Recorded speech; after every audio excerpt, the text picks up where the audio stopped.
Hello there.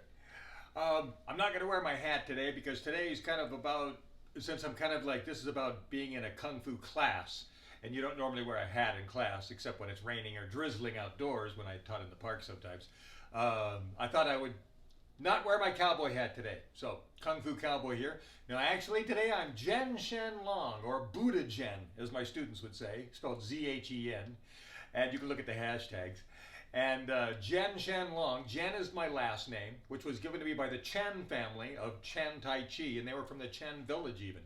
And they were in Utah at that time, and I became friends with them, and I was working with the Chinese associations, the couple of them that existed in Utah. And but anyway, they named me. Because for several years I was an honorary Chinese citizen. They called me. Finally, they said you got to have a Chinese name, and so they assigned this family to give me a name. And because I taught Tai Chi, they wanted to name me Chen. You know, give me a Chen name and then whatever. But I didn't feel good about that because I taught Yang style Tai Chi, and although I had learned some Chen style Kung Fu. Actually, I didn't get into the Chen training until later. And that was really good, and I gotta say, amazing things about Chen Tai Chi.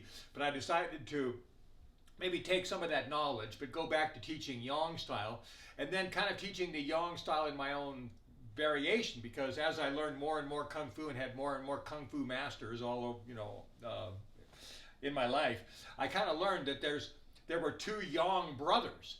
And the fat brother, the guy you see with the big pot belly, who actually taught the Yang style Tai Chi that became public in China, and then came over to New York, and then from New York kind of got spread around as that Chen style or Yang style.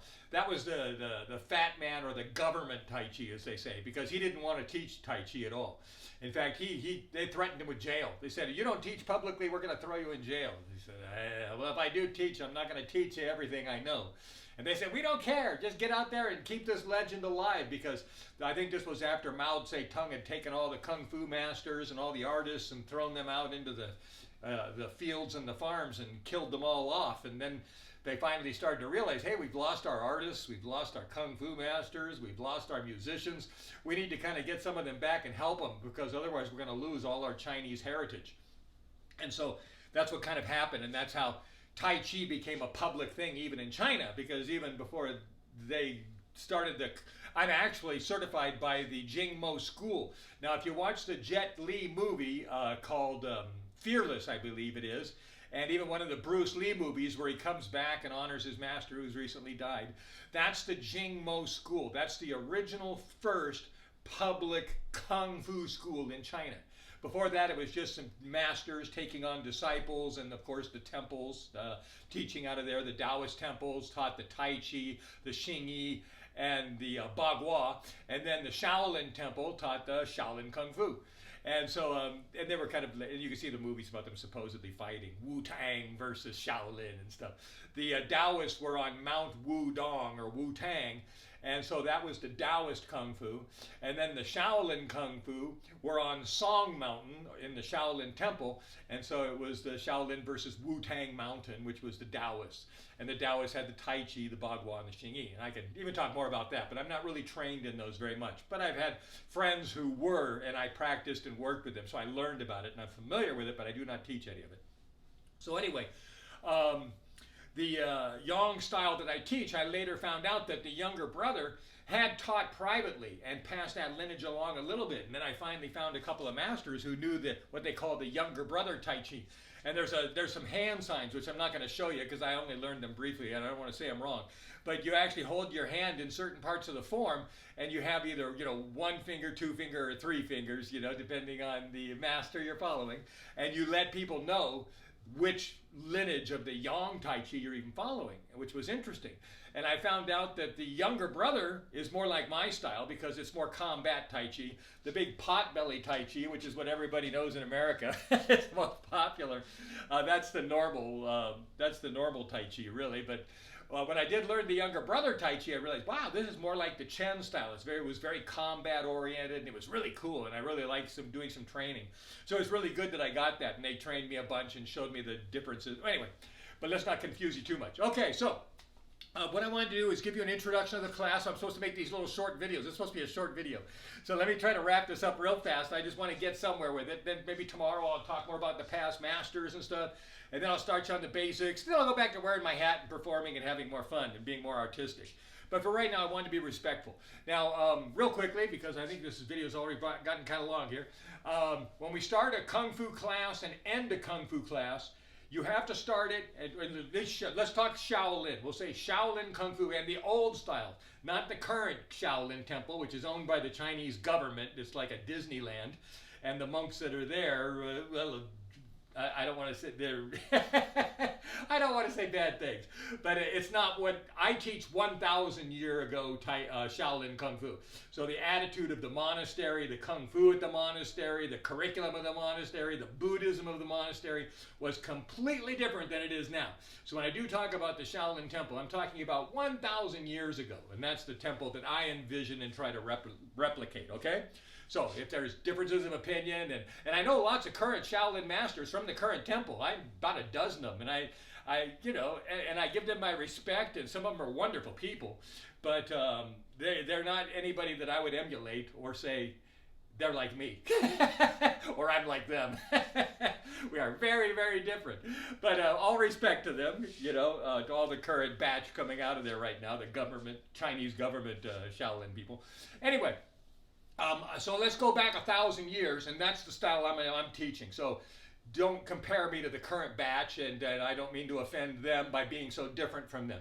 So these are the rules that I've established over 30 years ago, and everybody's abided by them and had no problem with them, and all the monks and the Tibetans and everybody, they've honored my system without any complaints, so I'm real content with it and real happy with it. So let me pass it on to you a little bit.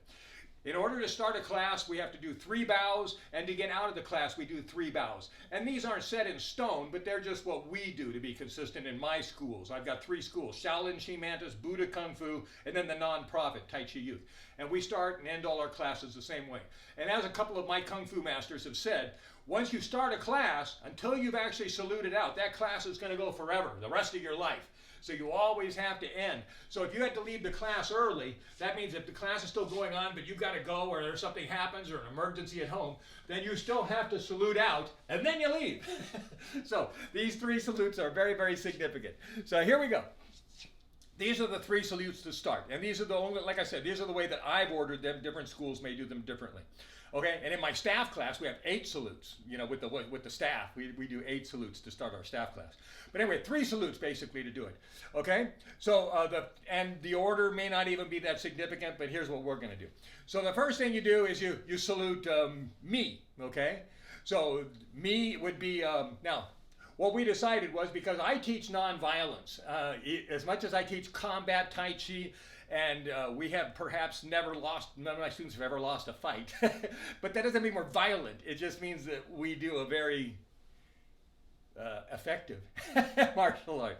Okay, so anyway, the point is, the temple started like this. Hey, let's wrap this up real fast, okay? So here we go, and then I'll get you a little farther tomorrow. Okay, so it starts with the prayer hands, because we're Buddhist monks, all right? We're Shaolin monks 1,000 years ago, and this is how we would bow. Now, the moment we became...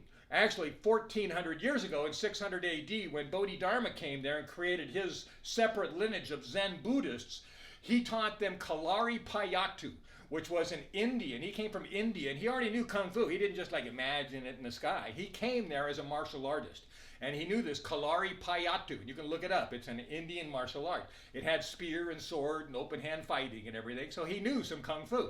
And that's what he started, and that was the birth of Shaolin Kung Fu in 600 AD. Now, when he did that, he also became the Zen Buddhism. So everyone, he's the founder of Zen Buddhism, Bodhidharma. So in order to be an actual Zen Buddhist, you need to do Shaolin Kung Fu. And to actually be a disciple of Bodhidharma, you need to do the Zen Buddhism. So if you're not a Zen Buddhist and a Shaolin Kung Fu master, you're really just half of something. I won't say which part of the body that is. But anyway, you're just half. Okay, so if you just, so anyway, that's it. So Zen Buddhism and Shaolin Kung Fu go hand in hand. So here we go. So the first thing we do, and I'll show you a picture of well, it's not a picture, but a drawing that maybe represent Bodhidharma in a minute, maybe tomorrow. Okay, so To start off, you salute me. Now, we started as Buddhist monks. Now, the moment we became fighting monks, we took the right fist and we shove it into the left palm. So we've got because we're right-handed. So otherwise, it probably would have been the other way around. But anyway, so traditional habit, it's the right fist into the left palm. So you start. So in other words, if I was going to start a class, okay, traditionally, this is how all my masters, in fact, all my masters started like this because they were much more violent than I am. So I call this the challenge salute. So this is like Buddhist monk, martial artist. Now, folding the hand over the top, we came a little later, and that's a little more peaceful. That's a little less challenging. I call it the humble salute. So we've got the challenge salute, the humble salute, and then the Lohan salute. And I'm going to explain that tomorrow since I've talked so much today. Okay, so this is only if you're a disciple of Bodhidharma. Only if you're doing the Zen Buddhism and the Kung Fu together can you do this. Otherwise, you're a fraud and an imitator, and glad you saw my video, but you shouldn't do it because you're yeah, it's fraudulent, you know. So anyway, I don't want to make jokes about that. Let's take that seriously. Okay, so here we go. So we start like this. There's your prayers, okay, prayer hands. And when you bow, this is not always an act of submission. Well, actually, I teach that it never is an act of submission. It's an act of devotion. And what you're doing is you're communicating telepathically. Now, the Chinese believe that your spine is like a lightning rod. And so if you're going to translate messages, you're kind of like a radio antenna. You see those go by an old-fashioned radio station. They got a big antenna, and that's how they project their radio waves. Well, the body, in a sense, if it's emitting ESP, they believe it's coming out of the spine to the top of the head, and that's where your messages are coming out. So, in other words, the way I teach it, when you're bowing, you're saying thank you or hello like this from the top of your head. You're communicating with ESP. So that's what our bow is. So as a Buddhist monk, we would be bowing like this to say, hello, how are you? Oh, I'm glad to see you. Oh, what can I do for you?